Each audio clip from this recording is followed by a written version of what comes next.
হাতটা ছাড়ো, ছাড়ো বলছি তিস্তা। তিস্তার হাতটা ছাড়িয়ে এগিয়ে চলে ইন্দ্র। প্লিজ ইন্দ্র, আমার অপরাধটা কি সেটা তো বলো।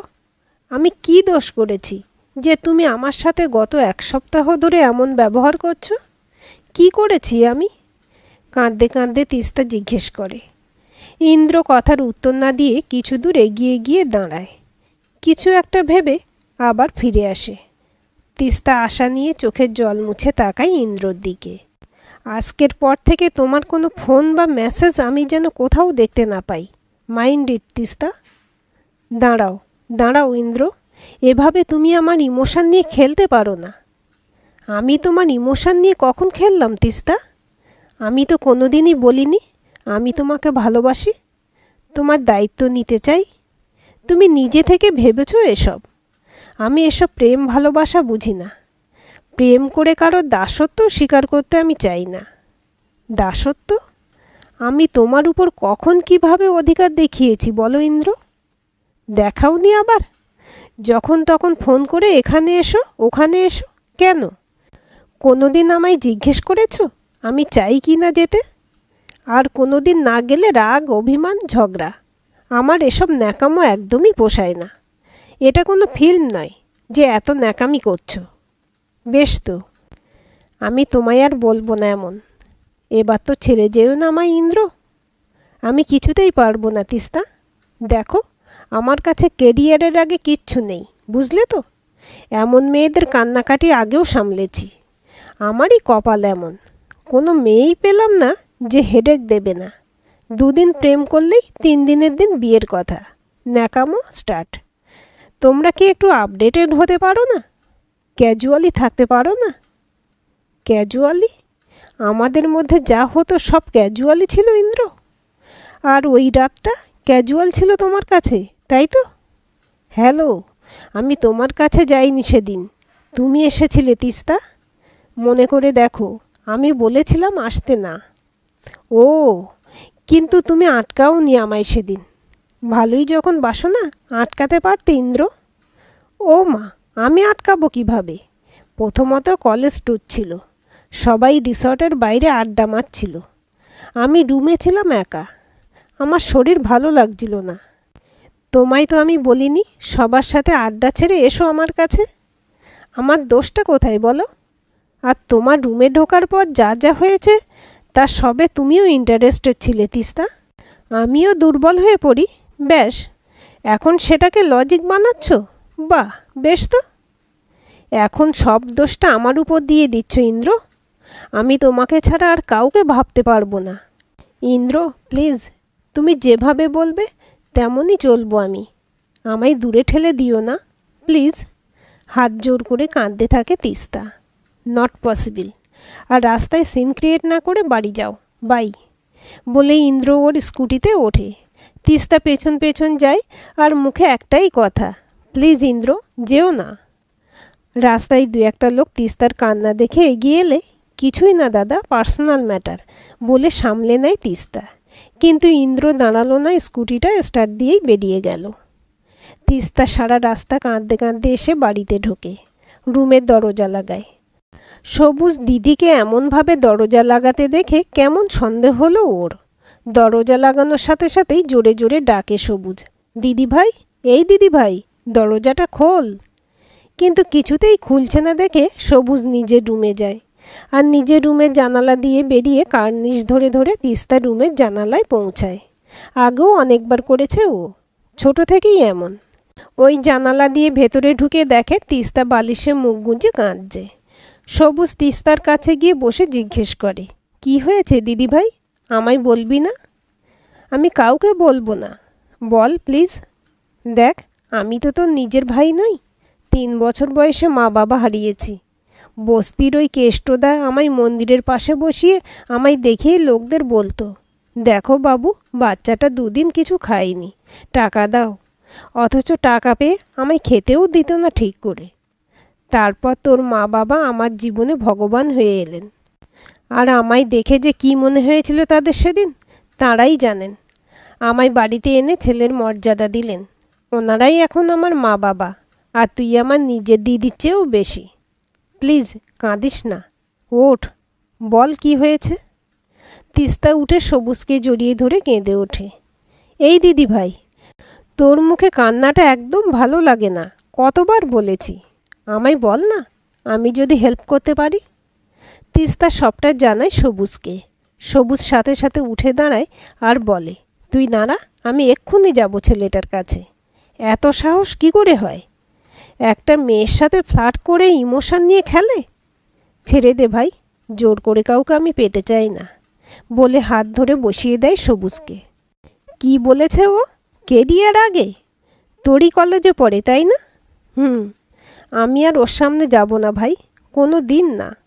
কিন্তু কলেজ গেলেই তো দেখা হবে। কি করব ভাই আমি, বলে মুখ দু হাতে ঢেকে কেঁদে ওঠে তিস্তা। দিদি ভাই, আমার দিকে তাকা, দাঁড়া 1 মিনিট, বলে তিস্তা রুমের টেবিলের ড্রয়ার খুলে একটা ফাইল নিয়ে এলো। আর ফাইলটা খুলে বলল, এই মার্কশিটগুলো দেখছিস দিদি ভাই? দেখ কত ব্রিলিয়ান্ট তুই। মাধ্যমিক উচ্চ মাধ্যমিক দুটোতেই জেলায় পরপর প্রথম আর দ্বিতীয় তুই। সব ভুলে গেছিস তুই? জয়েন্টের নশায় 72-এ নাম ছিল তোর, আর তুই এসব ছেড়ে ভাবছিস কিভাবে কলেজে যাবি? কেরিয়ারে আমি বলছি, ওকে ছাড়িয়ে তুই এগিয়ে যাবি। ভুলে যা ওকে, যে তোর মনের দাম দেয় না, তুই কি না তার জন্য নিজেকে লুকোচ্ছিস। আর ওর চেয়ে 10 গুণ ভালো ছেলেদের লাইন তোর কাছে এনে দেব আমি, কথা দিচ্ছি। মা বাবার সাথে আমিও খুঁজবো আমার জিজু। তুই শুধু পড়ায় ফিরে যা আবার, আর দেখিয়ে দে, তোকে যে আজ রিফিউজ করেছে কাল ক্ষমা চাইবেই, আমি বললাম। তিস্তা সবুজের হাত ধরে বলল, থ্যাংক ইউ ভাই, আমি আর কারোর কথা ভাববো না। তোকে কিন্তু ভাই আমার চেয়েও ভালো রেজাল্ট করতে হবে, সামনেই মাধ্যমিক তোর, ঠিক আছে? দিদি ভাই, নে খাবি চল। সবুজ খাবার টেবিলে তিস্তাকে নিয়ে গিয়ে নিজে বসে থেকে খাওয়ায়। তিস্তা ওর হাবভাব দেখে হেসে বলে ওঠে, ওরে আমার দাদা রে, তোকে ভাই নয় দাদা বলতে ইচ্ছে করছে, বুঝলি পাগল? সে তুই দাদাই বল কি ভাই, তোর মুখে এই হাসিটা ধরিয়ে রাখাই আমার দায়িত্ব। ফুল বডিগার্ড তোর, নইলে যে সে আমার দিদি ভাইকে আঘাত করে যাবে তার হবে না। আমি বড় হয়ে গেছি, অনেক পাকামো করেছ, পড়বে যাও, চোখ রাঙিয়ে বলে তিস্তা। সবুজও মুখ কাঁচুমাচু করে চলে যায় রুমে। তিস্তা নিজের রুমে এসে বিছানার উপর পড়ে থাকা মার্কশিটগুলো দেখতে দেখতে ভাবে, ঠিকই বলছে সবুজ, আর ইন্দ্রর দিকে ফিরেও চাইব না আমি। ও আমায় এতটা অপমান করলো, আর তার দিকে আমি কোনোভাবেই ঘুরব না। শুরু হয় তিস্তার নতুন জীবন। পড়াশোনা ছাড়া আর কোনো ইমোশনে জড়ায় না ও। ওদিকে কয়েকদিন পর দেখল কলেজে ইন্দ্রর সাথে হাত ধরে আবার নতুন একজন। যেভাবে তিস্তাও একদিন মরীচিকার পেছনে ছুটেছিল, ঠিক সেভাবে এই মেয়েটিও হাঁটছে ওই পথে। তিস্তা দেখল ইন্দ্র মেয়েটিকে কখনো কখনো তিস্তার দিকে আঙুল দেখেই কিছু বোঝাচ্ছে, আবার হাসছেও। তিস্তার ইচ্ছে করছে ইন্দ্রকে সজোরে একটা চড় মারতে, কিন্তু নিজেকে আর এসবে জড়াবে না বলে সামলে নেয় ব্যাপারটা। সবই ঠিক চলছিল, তিস্তার পাত্তাই দেয় না ইন্দ্রকে। কলেজ আর বাড়ি এই ওর জীবন। 4th সেমে ফার্স্ট হয় তিস্তা। জীবনের পথে এক ধাপ এগিয়ে চলে তিস্তা। ঠিক সেই সময় আবার এক ঝড় নেমে আসে ওর জীবনে। সোশ্যাল মিডিয়ায় ওর নামে বাজে কিছু কথা ও ছবি পোস্ট হতে থাকে ওরই প্রোফাইল থেকে। একদিন তিস্তার ক্লাসমেট মৈথিলি তিস্তাকে বলে, তোর ওপর কি কারো রাগ আছে তিস্তা? দেখ, আমি তোর স্কুল লাইফের ফ্রেন্ড, তুই কিছু একটা স্টেপ নে, নইলে খুব বাজে হবে। এই দেখ, তোর এইসব খারাপ ছবি ছেলেদের ফোনে ফোনে ঘুরছে আজকাল। আমায় নিখিল বলল এটা। ও তো আর তোকে চেনে না, জানে আমার ফ্রেন্ড তুই, তাই আমায় দিল। তুই কিছু একটা কর তিস্তা। তুই কি ইন্দ্রকে এমন ছবি পাঠাতিস তিস্তা? মৈথিলির সামনে অস্বীকার করলেও তিস্তা মনে মনে ভাবে, এই ছবিগুলো সেই ছবি, কোনো এক দুর্বল সময় ইন্দ্রর আবদার রাখতে ভালোবেসেই তুলেছিলাম আমি। আজ সেই ছবিগুলোকে ও এভাবে ছড়িয়ে দিচ্ছে আমায় নিচু করবে বলে, আমার পথে বাধা হবে বলে। কয়েকদিন আবার ভেঙে পড়ে তিস্তা। গোটা সমাজ ওকে নিয়ে কি বলবে, আর মা বাবা যদি জানতে পারেন? সবুজকেও বলা যাবে না এই ব্যাপারটা। লজ্জায় মাটির সাথে মিশে যায় ও। রাস্তায় বেরোলেই উঠতি বয়সী ছেলেমেয়েরা বা কলেজের ছেলেগুলো এমনভাবে তাকিয়ে থাকে, এমন টোন করে যে ওর বাইরে বেরোনোই বন্ধ হয়ে যায় একরকম। দিশেহারা হয়ে পড়ে তিস্তা। পুলিশে যাওয়ার সিদ্ধান্ত নেয়, কিন্তু ডায়েরি করলে তারপর যা ঝক্কি, তা তো মা বাবার কাছে আপনি খবর আসবে। কি করবে তিস্তা? অবশেষে মৈথিলির সাথে থানাতেই যায় এই ভেবে ক্রাইমকে প্রশ্রয় দেওয়া যাবে না। সাইবার ক্রাইম থানায় গিয়ে সবটা খুলে বলে তিস্তা। ইন্দ্রর নামেই ডায়েরি করে ও, কারণ এ কাজ ইন্দ্র ছাড়া আর কারোরই হতে পারে না। অনেক আপত্তি কাটিয়ে ছবিগুলো সহ ফোন জমা দেয় অফিসে। থানা থেকে ফেরার পথে ইন্দ্রর সাথে দেখা হয় ওর। তিস্তা ছুটতে গিয়ে ওর জামার কলার ধরে বলে, ক্রিমিনাল, আমার জীবনটাকে শেষ করতে চাইছো তাই না? বেশি দিন নয়, কদিন পরেই ওই জেলে যাবে তুমি। কমপ্লেন করে এসেছি আমি তোমার নামে। আমি কিচ্ছু করিনি তিস্তা, বিশ্বাস করো। কিছুটা ভীত হয়েই বলে ইন্দ্র। বিশ্বাস তোমায়? পাগল আমি? তোমার লাইফও যদি শেষ না করেছি, আমার নাম তিস্তা নয়। মাইন্ড ইট ইন্দ্র, বলে চলে যায় তিস্তা। ইন্দ্রকে অ্যারেস্টও করে পুলিশ। তিস্তা খানিক স্বস্তিতে পড়াশোনা শুরু করে আবার। প্রায় দিন 15 পর, ঘড়িতে তখন দুপুর 1টা। কলেজে যায়নি তিস্তা। তিস্তার বাবা অফিসে, মাও স্কুলে, শিক্ষিকা তিনি। সবুজও রুমেই বই নিয়ে পড়তে বসেছে, আর তিস্তা রুমে বসে এতগুলো মাসে ঘটে যাওয়া ঘটনাগুলো নিয়ে ভাবছে আর বিহ্বল হয়ে পড়ছে এই ভেবে কার উপরও বিশ্বাস করেছিল এতদিন। প্রায় 7-8 মাস ওদের মধ্যে সম্পর্ক টিকেছিল। মৈথিলির বারণও শোনেনি সেদিনও। এখন ইন্দ্র অস্বীকার করল যে ওকে কোনোদিন নাকি ভালোবাসার কথাই বলেনি ইন্দ্র।